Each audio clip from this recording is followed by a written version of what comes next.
Hey guys, Hey Hey, there. we are live. There we go. All right. It's another Friday Fraudster episode. Everybody, as you enter the room, what mood are you in? Drop that emoji in that shows us what mood you guys are in.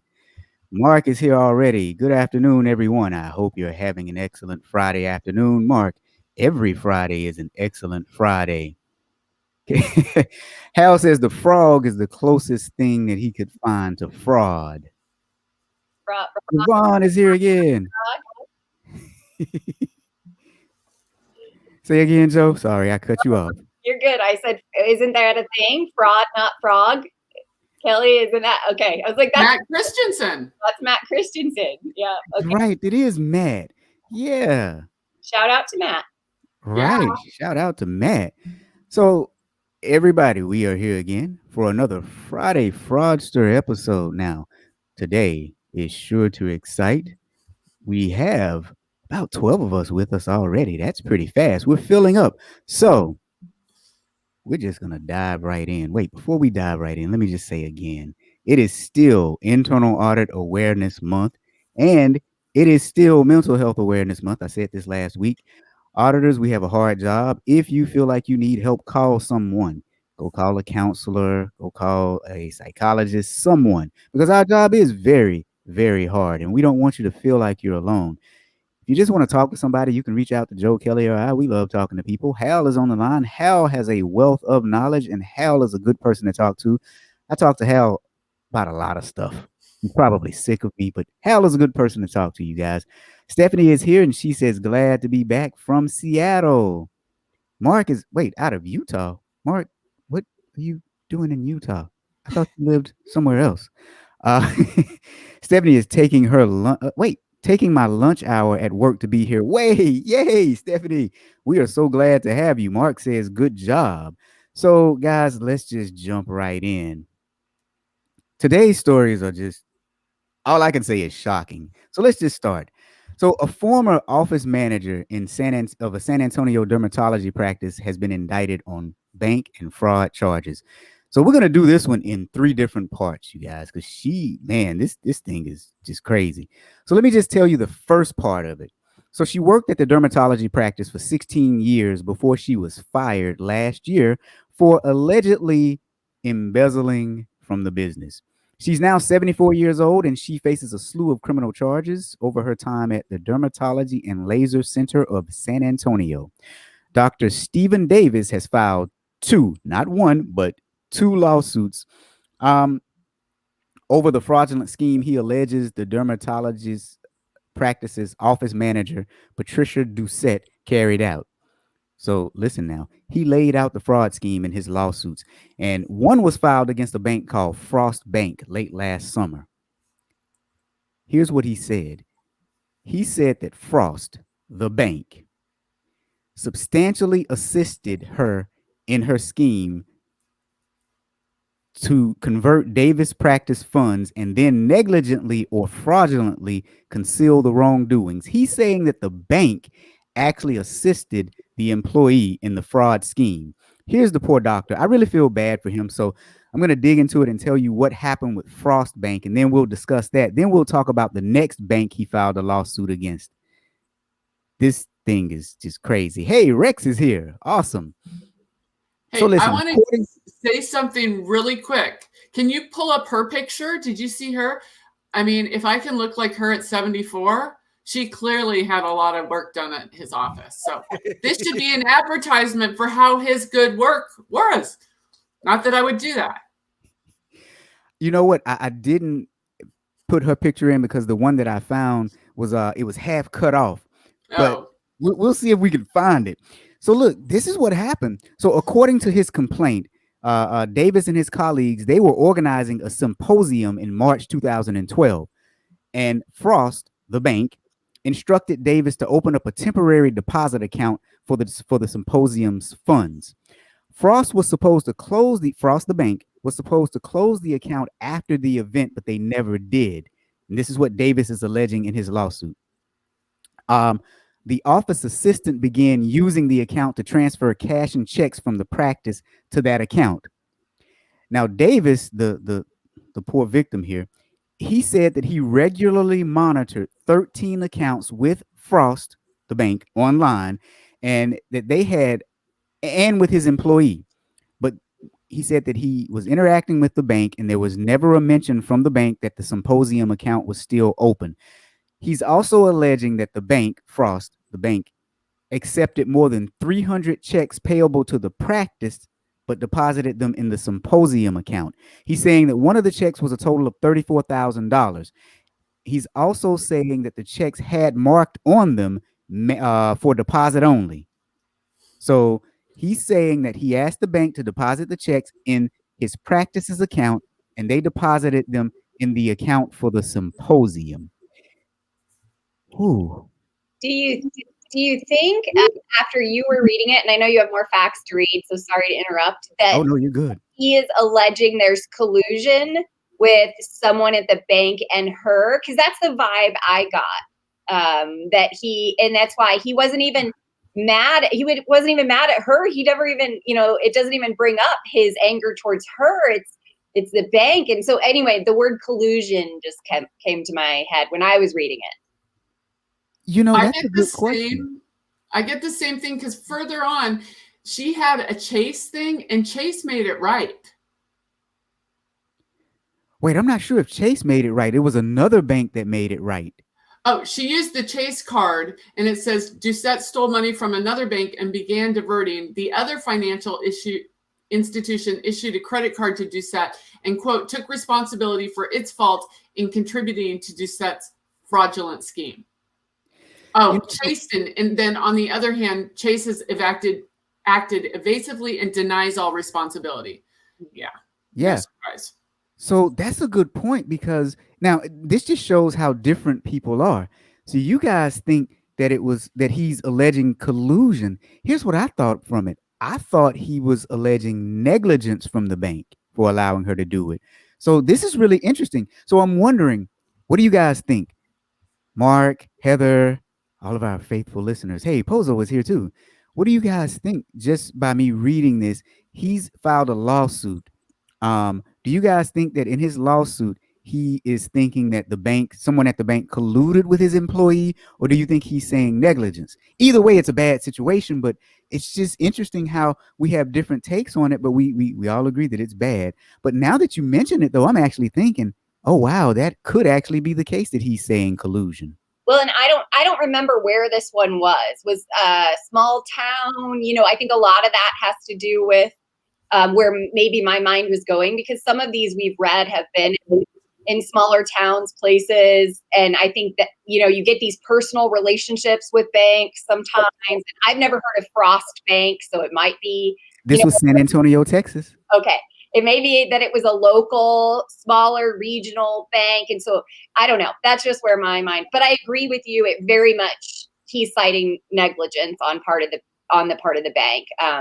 But, can I just bring up one thing that I've always wondered about with banks on this is the whole idea of putting a date on a check, and you're not supposed to be able to take that check to the bank and cash it if the date is out. But when has a bank ever declined a check because the date is out? Like, these are the type of things, it makes me wonder when you put things like for mobile deposit only, this bank only, this account number only on the check. Like, are those controls working at the bank? What's the point if they take post-dated checks? Anyway, I always wondered that. Well, so I tell you, go ahead, Kelly. Oh, I had a case with a dentist. Imagine that, a dentist, where the office manager would go inside to the teller and deposit, say, 4 checks with the teller, eye to eye. And then we had video of her leaving the bank and going outside and using the ATM to put the practice checks in her account. And, so we had that video. Like, why wouldn't you have done them all inside? But you go outside and you do a couple outside. Well, the ones outside went to her account. Well, and we found fraud in my internal audit department. It was an annuity fraud. scam. The person had passed away, but the processor changed the annuity payments, didn't put the death in there, changed the annuity payment address to herself. The checks started coming to her. They were made out to someone completely different, right? And there were even ones where they were made out to companies, other things, and they would just sign their name and deposit it. So where's the controls? And it does sound like, I saw you pop up, it sounds like it is a huge institution, bank. Yes, Hal found it. Well, I'll tell you what's interesting. So, little known fact about Rob, no one asked, but I'll tell you anyway. So, back in the day, I actually was a bank teller when I was in college. So, I can tell you that a lot of times, well, nowadays, the whole depositing thing is mostly automated because of a law called Check 21. And I'm sure you know about that, Joe. But in cases where there are anomalies, you have a human who is manually looking at it. And so a human could overlook it, or a lot of times, like you just said, Joe, not even in just a small town, if you're used to seeing a type of check going to one account, you will continue to make those deposits to that account because you're just accustomed to it. So when they opened up the Symposium account, whoever's working in their deposit operations at the bank, they said, oh, yeah, this Symposium account is related to this doctor, so it's probably okay. It's all his to begin with. I mean, and I'm just speculating it, but I've seen it before. Mm-hmm. Right. So, you guys, look, we have a lot of interaction going on here, and Heather is here. Hey, Heather. Rex is my friend, guys. Rex Jones is here. Now, I'm going to get it right this time. Garnell. She's on her lunch break from the Bahamas. Did I say it right that time, Garnell? I think I got it right. I'm so sorry. I've been mispronouncing your name for quite some time, but I think I got it this time. Hal says, I think it's Garnell saying, what's the deal? Do we really need checks? Again, I've said so many times, my kids don't know how to write a check, but they can deposit them all day long. Right? Hal says the doctor has nice skin. She's got better. Right? Oh, Pozo says committing fraud at 74 is federal prison plan B for her retirement. You know what? Here's what you get. That was just good. That was good. Oh, Stephanie says Frost is a donut shop there. Oh, wow. Huh. You know what? That does sound pretty good. Like some frosting, icing. And Hal, always Hal. He got ice frost. He got ice that frost.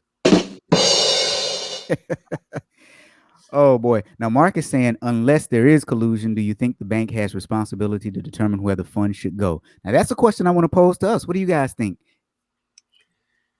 Can I just say, what about last week when we were talking about the casinos? Rob's like, I knew she was going to go here. I'm with you. Instead of the bank. Like, again, is this pushing responsibility off on, I mean, I know we don't like to victim shame, but he's obviously wanting to blame somebody. It seems like he's not even blaming her, the 74-year-old office manager. He's blaming the banks. It's similar last week. They wanted to blame the casinos, that they had some responsibility in the funds. I know it's different, but I don't know. My mind kind of went to the same thing. What's the casino's responsibility? What's the bank's responsibility? And we know banks have a greater responsibility, obviously, as an institution. But I don't know. Kelly, what do you think? Well, banks have deeper pockets. And they don't steal to save, they steal to spend. So she spent all the money. So the logical thing is to go after the bank. I've worked numerous cases where I'll get a victim and they're like, I'm going after my bank. I've seen it work well once, and that's it. The other times it's been, you get 30 days. That's it, 30 days. Yeah. But I did see it where the woman stole the money from the dentist. They got a non-disclosed settlement. They had a really good attorney. It was unusual.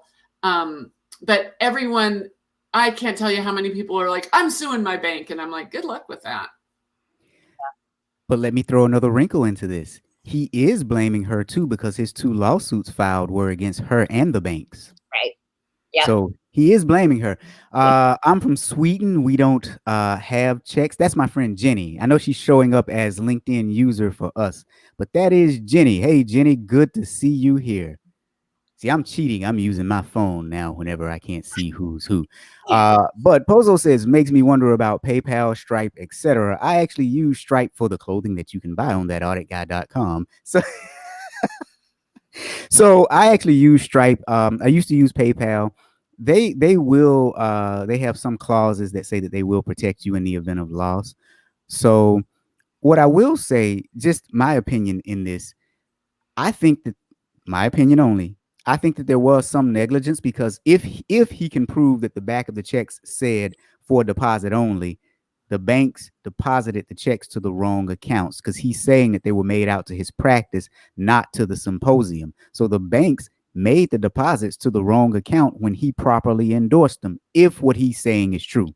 Well, and he said there that she actually crossed out the bank account, the right bank account number, and wrote in the symposium bank account number.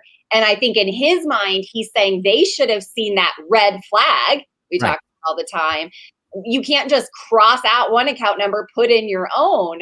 But is that just again another sign she has too many controls? Where are the one person puts the deposits in, another person checks the deposits when they come back, like these business controls that weren't in place, right? I know we don't want to victim shame, but he seems like he's upset because he thought he had control.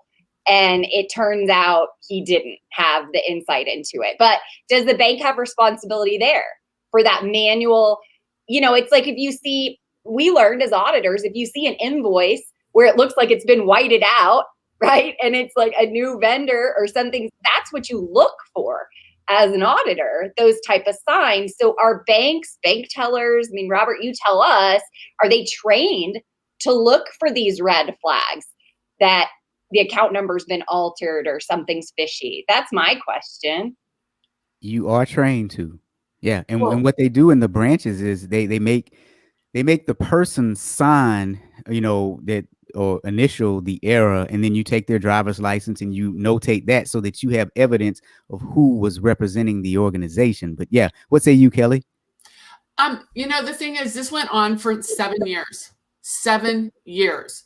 So, and he says he was monitoring them and he had hundreds of interactions with Frost employees, but there was never any mention of the symposium account. That's where I see Joe goes to collusion. He said he was monitoring, and then, but 7 years, 7 freaking years. Mm-hmm. Yeah, she got away with this for an extremely long period of time. So yeah, so what he's doing now is the bank, Frost, has said that it reserves the right to show that Davis's damages were caused by his and others' negligence and a failure to exercise ordinary care. That's what the bank is saying. Now, I do agree they do have the right to show it, to plead their case. So what do you guys think about that? I like Dan's comment. I think the banks are now relying on data analytics to catch anomalies. And you know what? I just said this yesterday on a presentation. All the AI in the world is not going to stop fraud if the victims don't open the statements and look at the fronts and the backs. So, we can have, the best AI in the world, but you're going to have to it's not victim shaming. It's just... Right. Well, Joe, you said your husband looks at your bank account every single morning. I was like, oh my God, I got to start doing that. I don't do it. I know, he's my control. Anyway, here's where it gets me is that he says he had complete visibility into those 13 accounts at Frost. He was the one that directed her to open this one about the symposium. He was the one that, that was expecting the $34,000 to show up in a different account, and it never showed up. If he was paying that close attention, wouldn't you have noticed something like this? And maybe his business was booming, and we'll talk about dentists more in the next one, which just makes me crazy.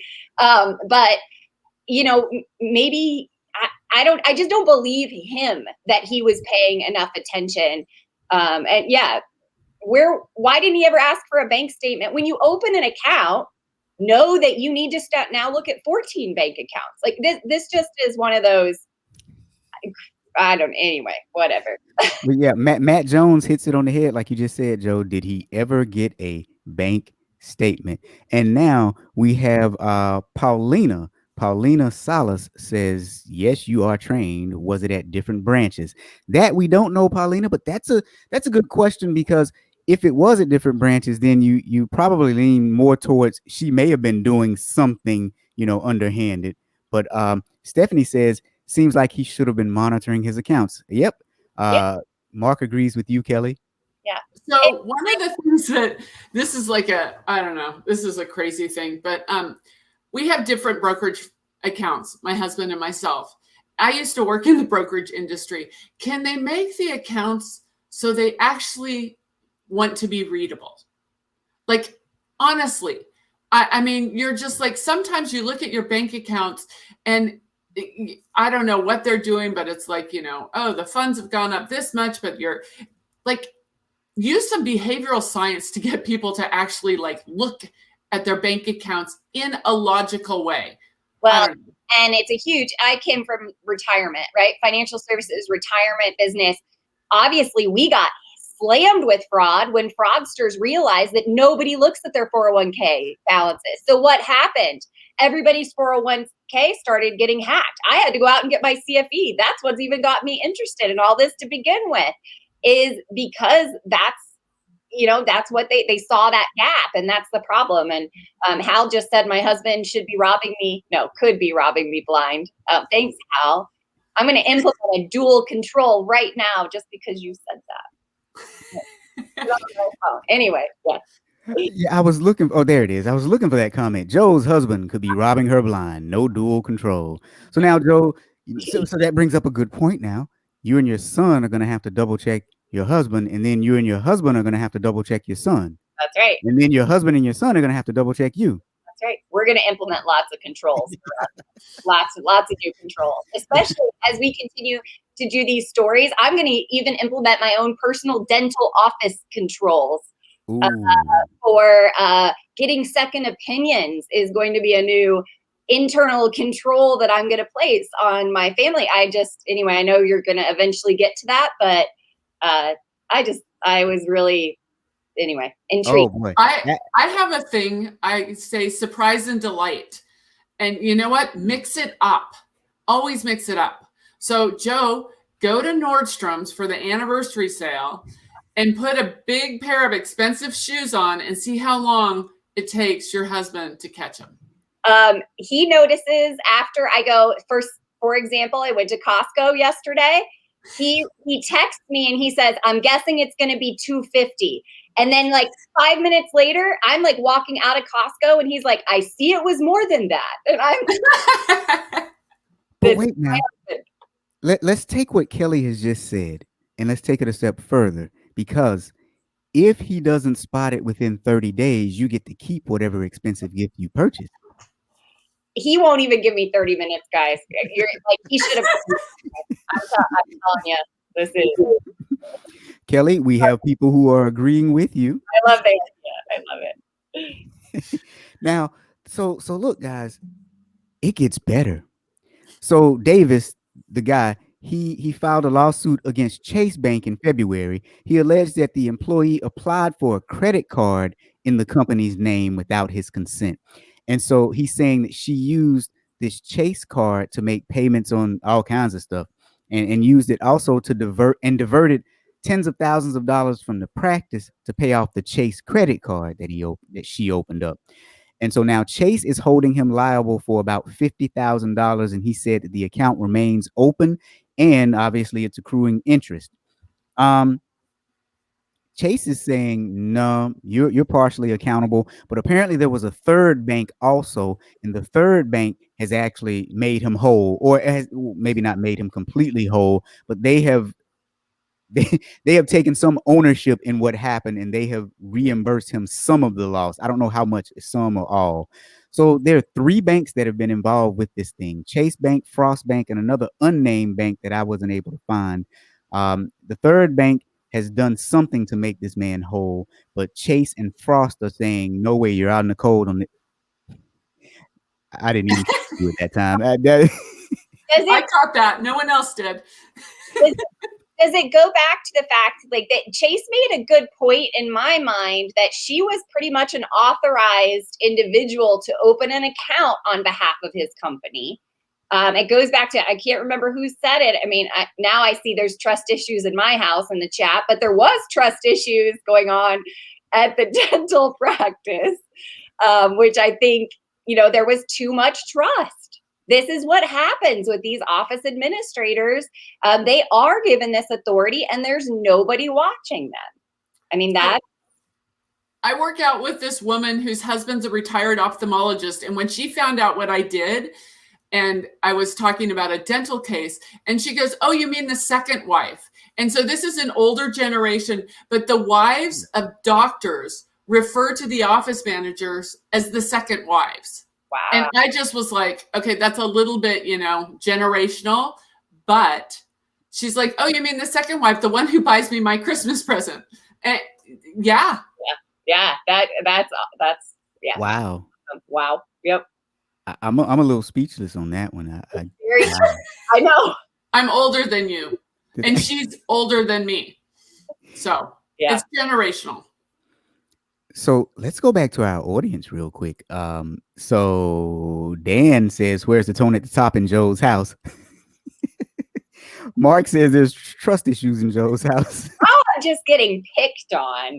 Thank you guys very much. I have alerts set up. I know Matt said he probably has alerts set up. I do too. I know what everybody spends. There's lots of tone at the top. And Hal says, "Moving on. Honestly, I'm just happy that I'm not the one being picked on today." So that's all right. I'm used to it today. Oh boy. So that's what happened with our first story for today, you guys. This was pretty doggone crazy. But while we are here, Joe, why don't you talk to the people about book club?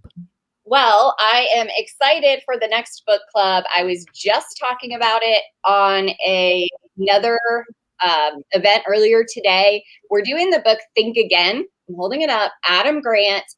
The best part about this book is the difference between having a debate and a dance. And I've been thinking a lot about this concept, and I want to explain it to everybody on the book club June 24th, because I think we could all use this lesson in life, that we need to treat things as a dance, not a debate. I think it comes up a lot around social media. I think it comes up for auditors when we're writing audit reports. This is not about debating with the business area. This is about dancing with them.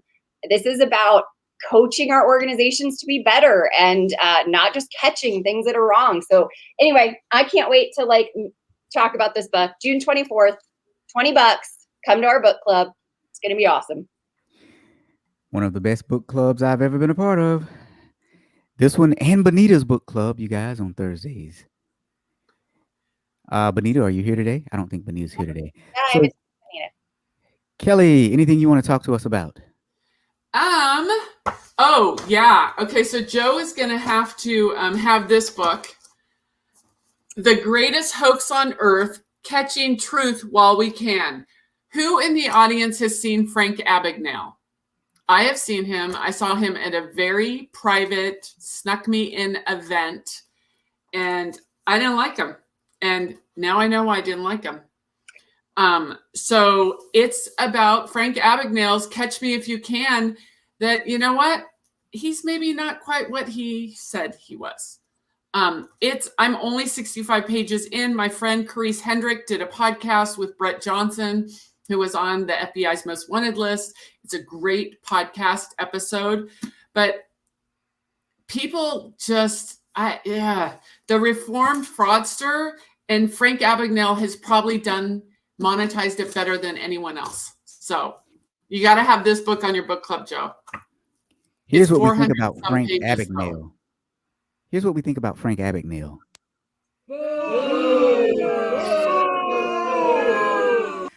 All right, all right. So seriously, guys. So for me, hey guys, I am in full swing with the Ask Better Questions boot camp. That is my 9 week boot camp, 18 hours of CPE.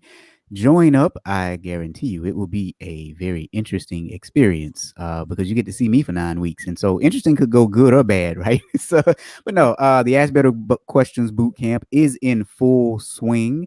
Uh, if you've not read the book Ask Better Questions, Get Better Answers, Perform Better Audits, that is my best selling book. Check it out as well. And so now we are going to stop plugging ourselves and we're going to get back to our regularly scheduled program, which is wait, one last thing. It is still internal, two last things. I'm sorry, guys. I jumped the gun. It is Internal Audit Awareness Month. You guys love audit like we do. Go to my website, thatauditguy.com/apparel, and you can get your I Love Audit shirt. Now, here's something that's coming up with the Friday Fraudsters.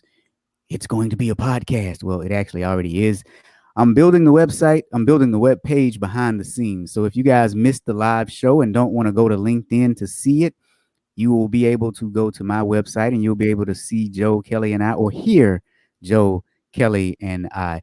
You'll be able to see links to all of our web pages and all of our books and all of our book clubs and everything. But more, the better benefit is you'll get to carry us around in your pocket and listen to the Friday Fraudster show. The first episode that we did is already up. But I'll be sending out the link later. I meant to have the website all built out before today, but it's just been a little busy, right? You know, I only do a couple things. That's all. Just a few. Just a few.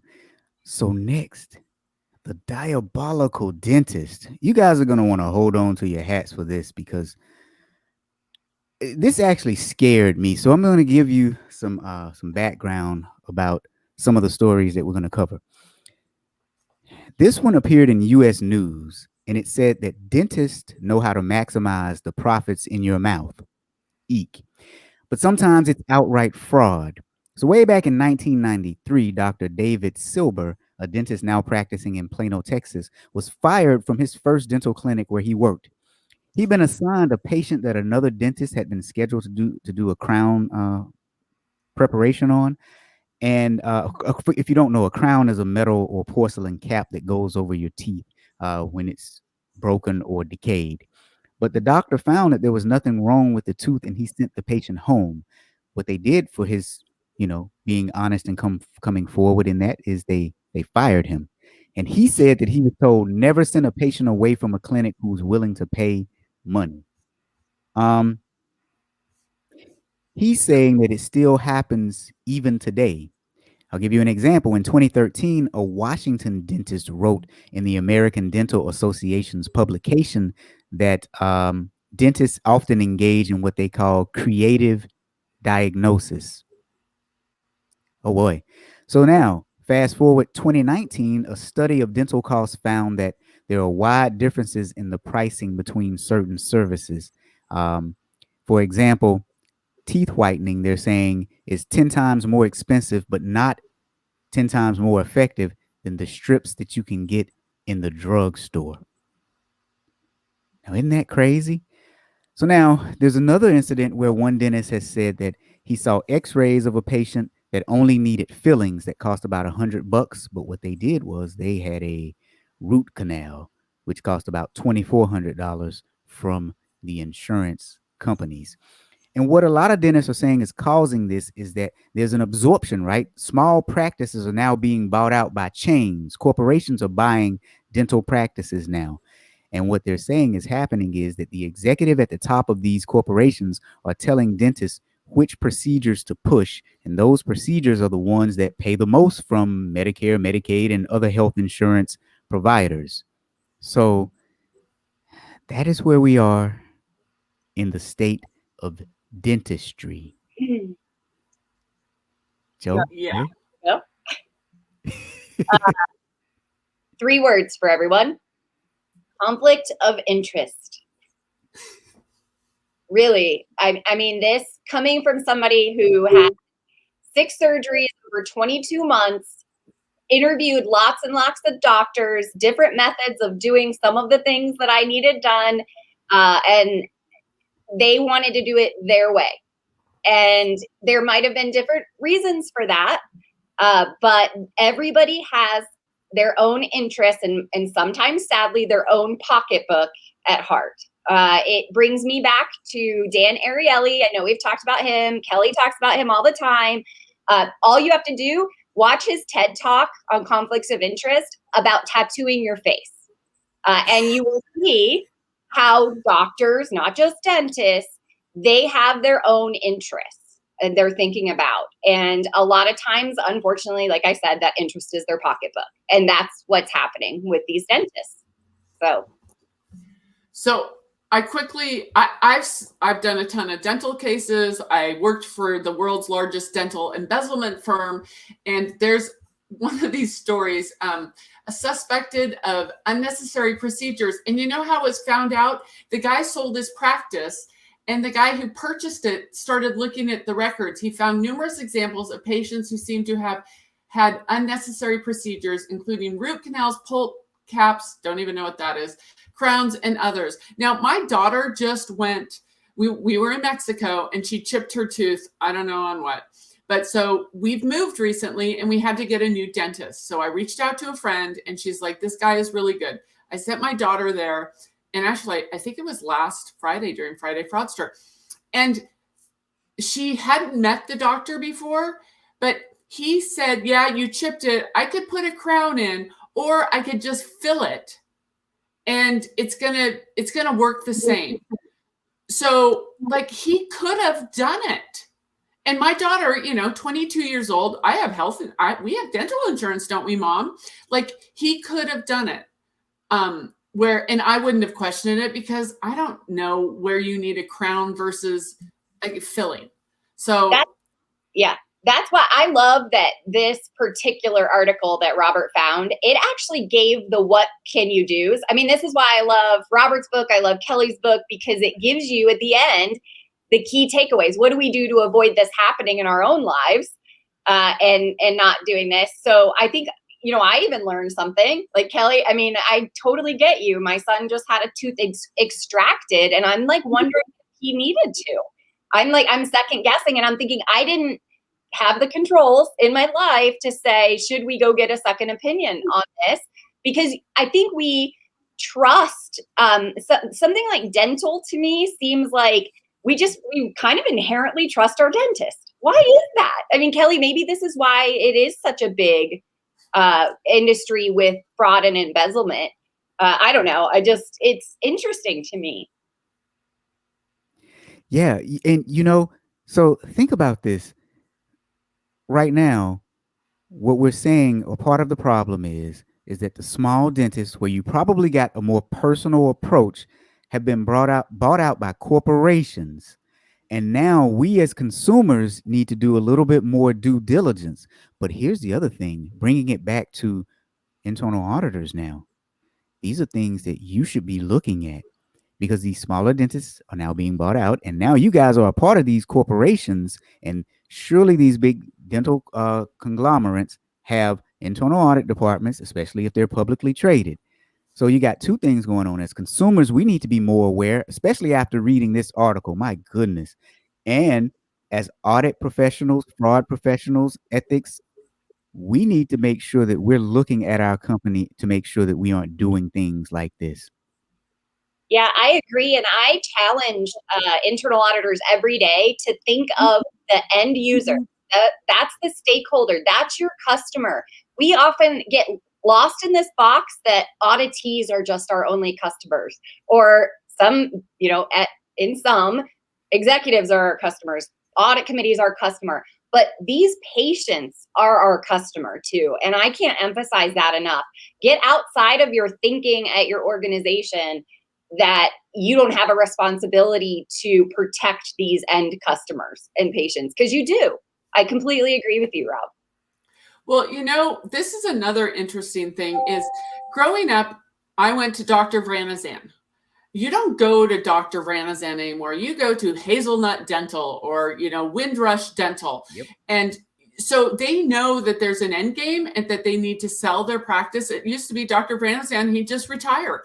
But no, it's so, I don't want to say commoditized, but then the other thing, as humans, we're going to say if we have decent insurance, and most people don't have great dental insurance, like it's, so little for what you pay.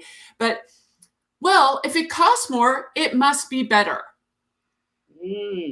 And we go to that. Like, I mean, I was talking to someone maybe on the call this last week. They gave me their rate, and I'm like, you need to raise that because people aren't taking you seriously as those other higher consultants. And I hate to say it, we just go towards the more expensive, especially in this kind of like, roaring economy that we're kind of getting. I don't know.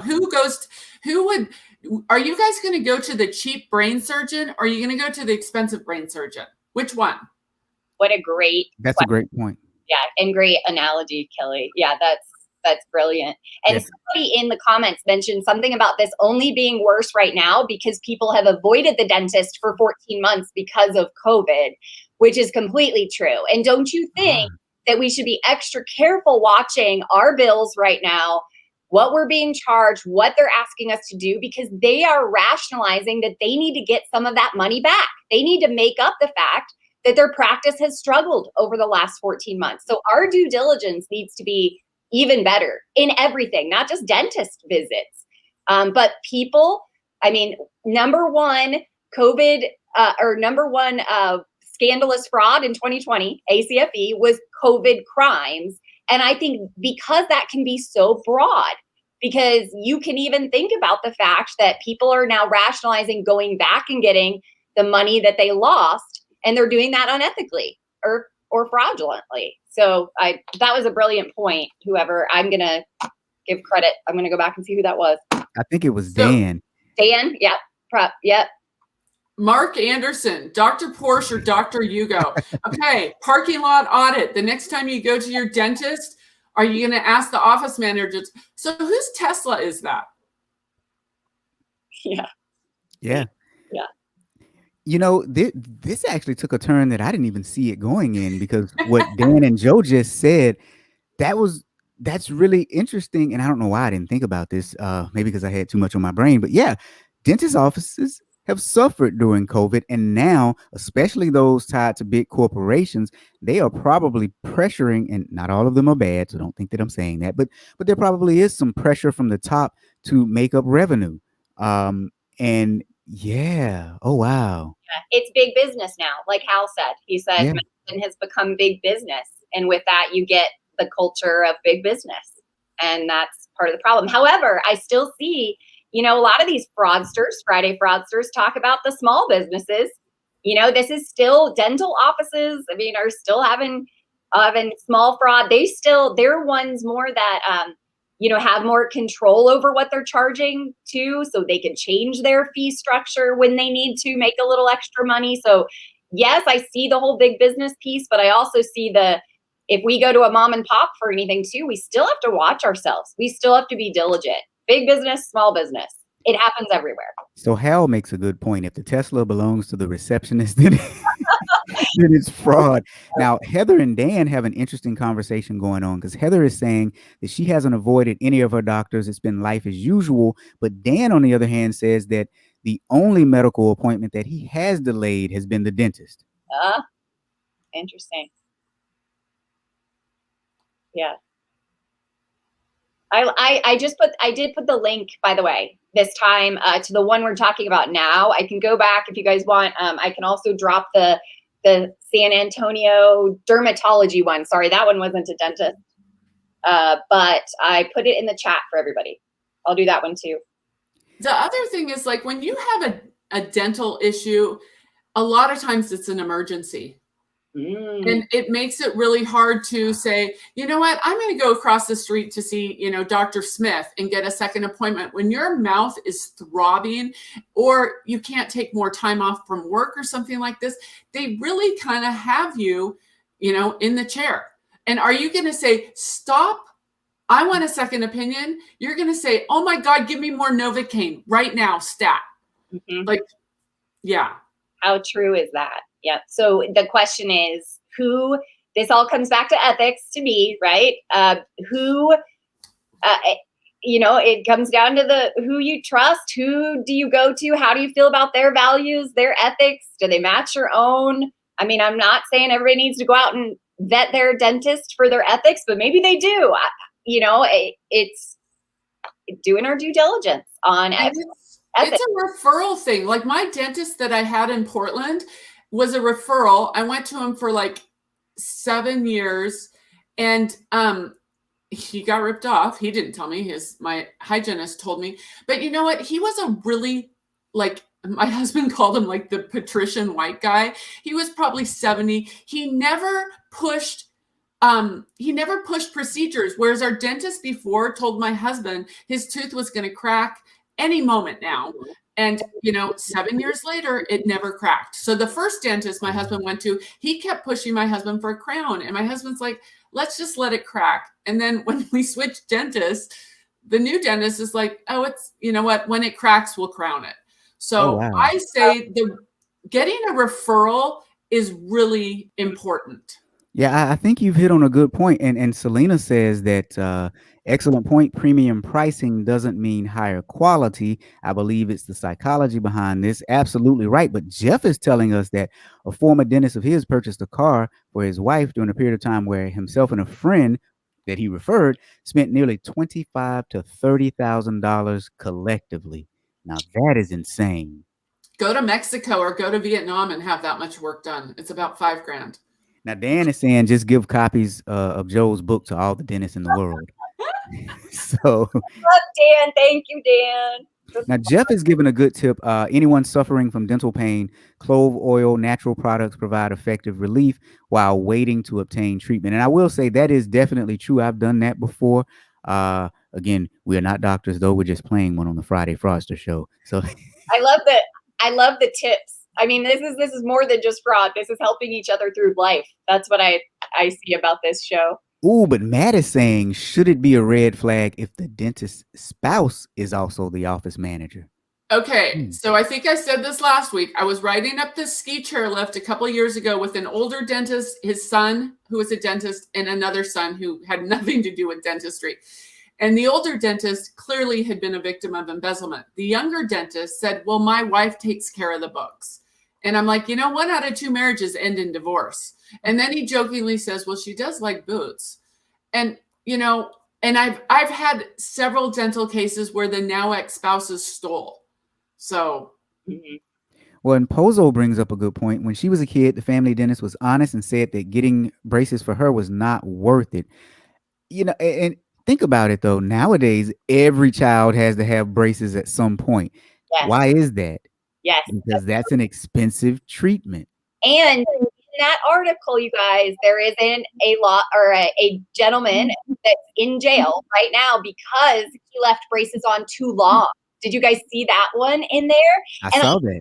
How many of us have no idea how long our kids should have those braces on their teeth, have come for those monthly whatever checkups? I had them when I was young. I don't remember how often you go, but wow, that who knows when they need to come off? How do we check this stuff? It's crazy.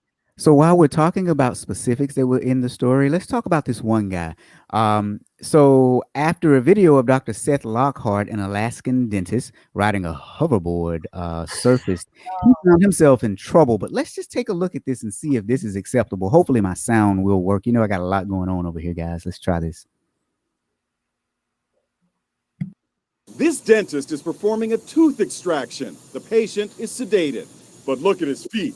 He's standing on a hoverboard. That's right, a hoverboard. When he's done, he rides off, zipping down the hallway of his dental office with arms raised in triumph. Dr. Seth Lockhart, who practices in Anchorage, Alaska, was apparently so pleased with his hoverboard surgery, he texted the video to 8 people. We showed the video to New York City dentist Brian Cantor. I was shocked when I saw that. It was so unprofessional and unethical of what this doctor did. Now this dentist is on trial for Medicaid fraud and endangering his patients. This patient claims Lockhart botched the job on him while he was under sedation. This dentist is performing a tooth.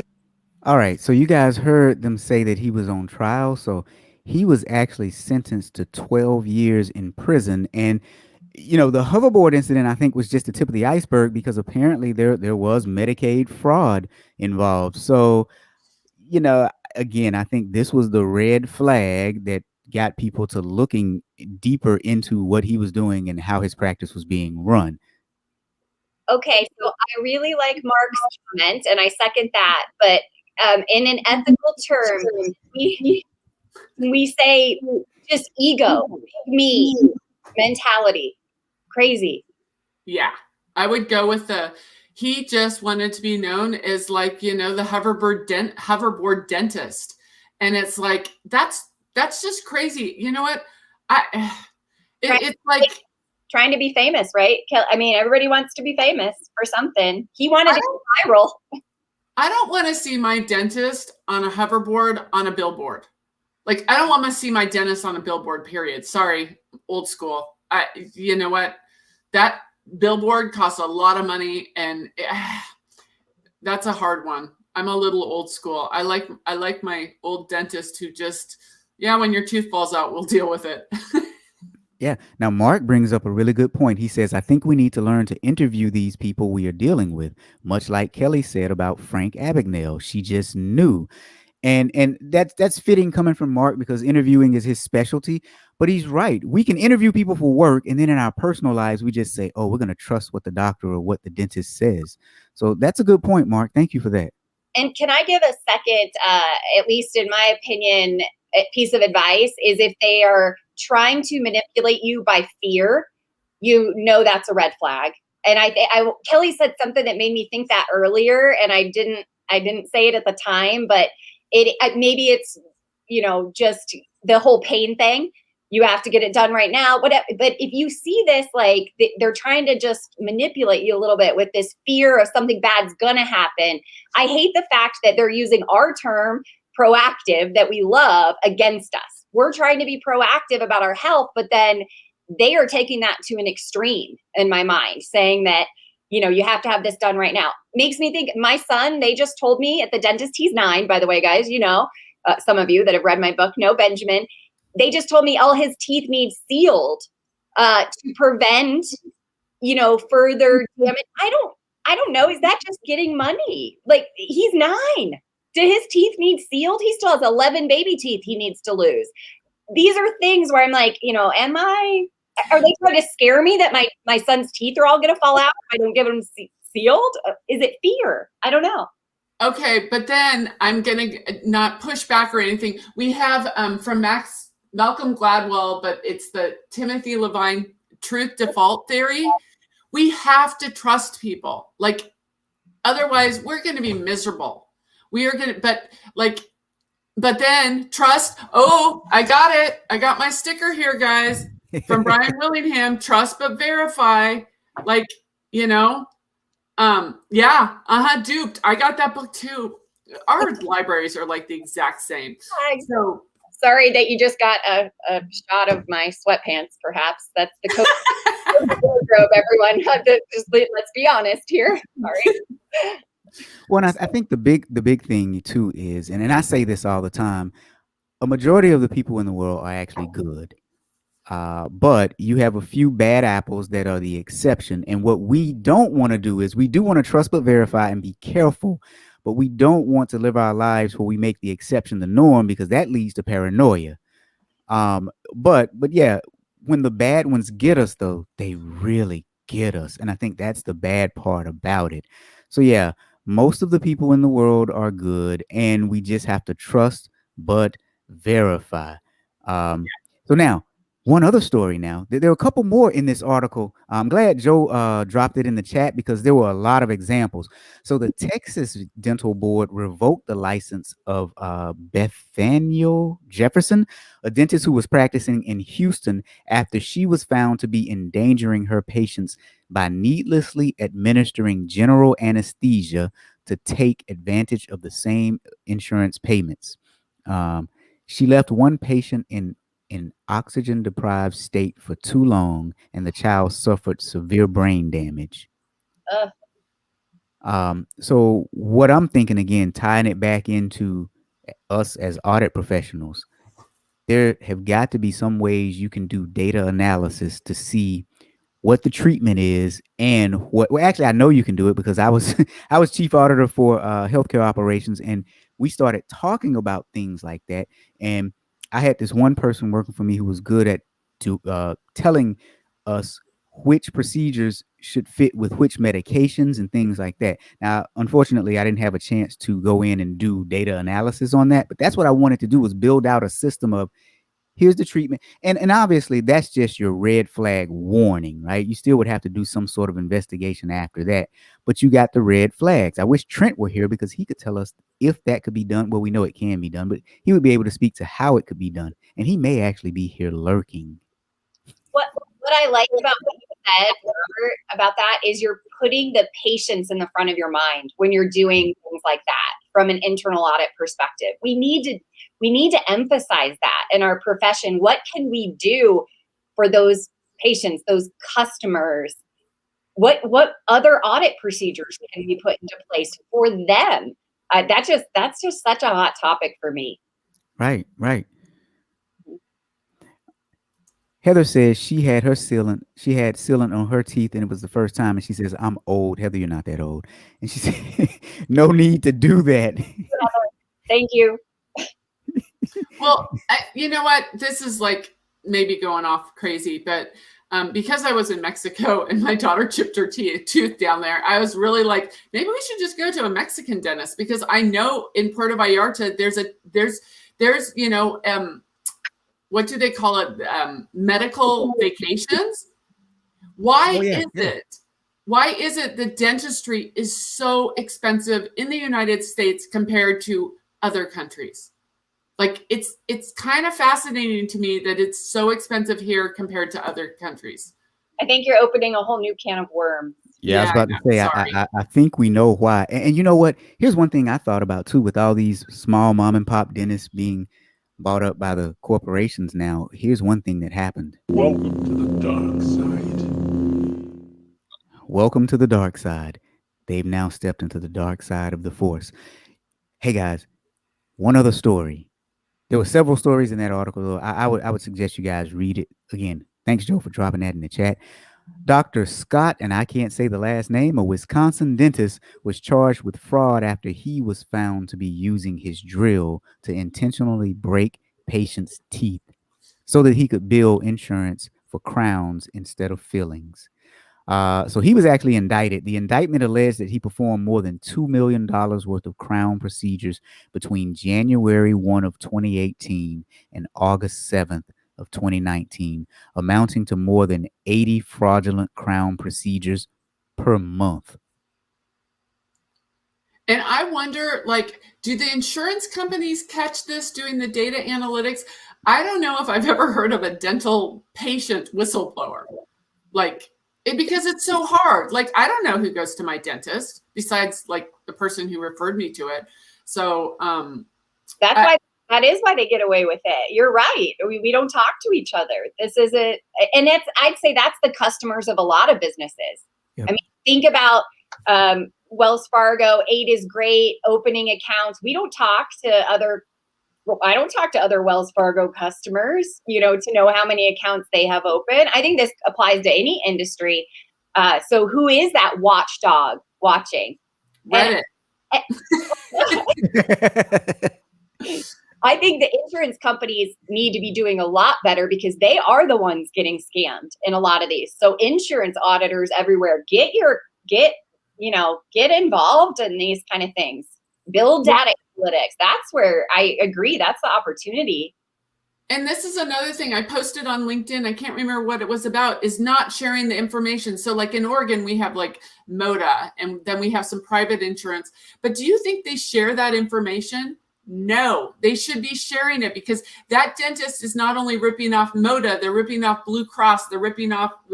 If they were to share it in some sort of, sanitized manner, they could do a lot of good. So I don't know if there's anyone out there who works for like a health insurance. Do you guys share? Like, you should be sharing, because you know what?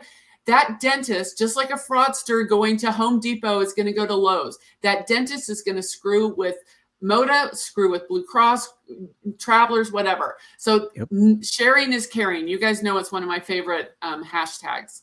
They do have Yelp for dentists, Harry or Heather. I'm pretty sure I've seen Yelp for Yeah, dentists. they do.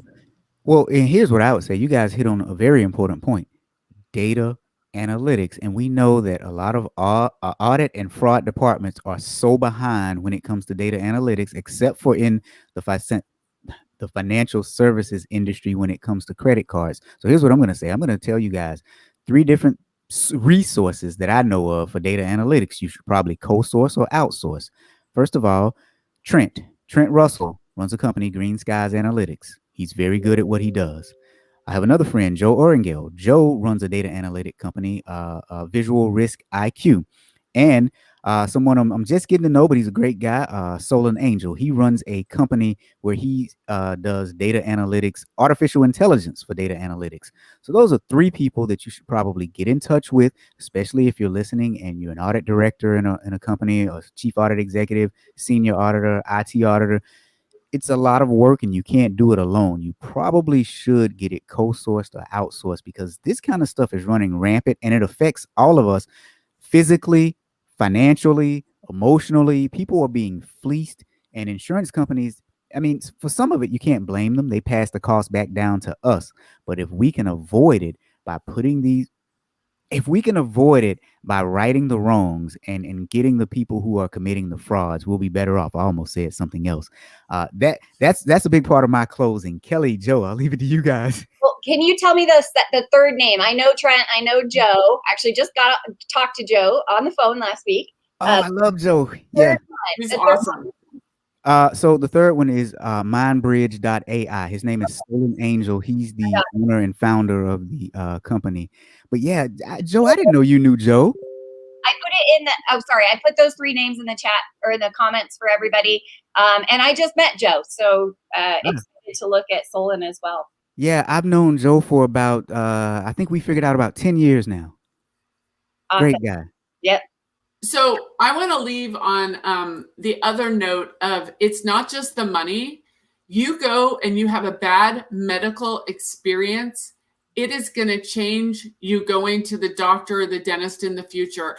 And again, it's not just the money. It is so much more. I mean, yeah. So it isn't just the money. It's your experience. When you have that bad medical professional, you will not seek out medical help as easily as before. I agree 100%. So you guys, Joe? Wait, can I leave everybody with my favorite quote of this week? I use this in a lot of presentations, but I've had a couple people write me that they love this one. We are all faced with a series of great opportunities, brilliantly disguised as impossible situations. So Charles Swindoll said that.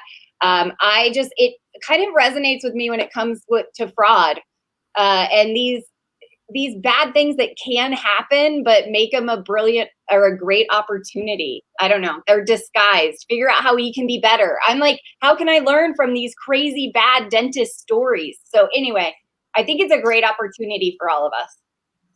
Absolutely. And, guys, with that said, I think we need to go out on a happy note. So here we go. What? Go. What?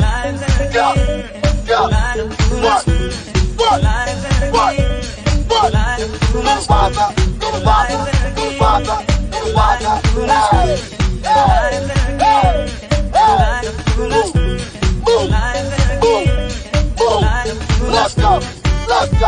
What?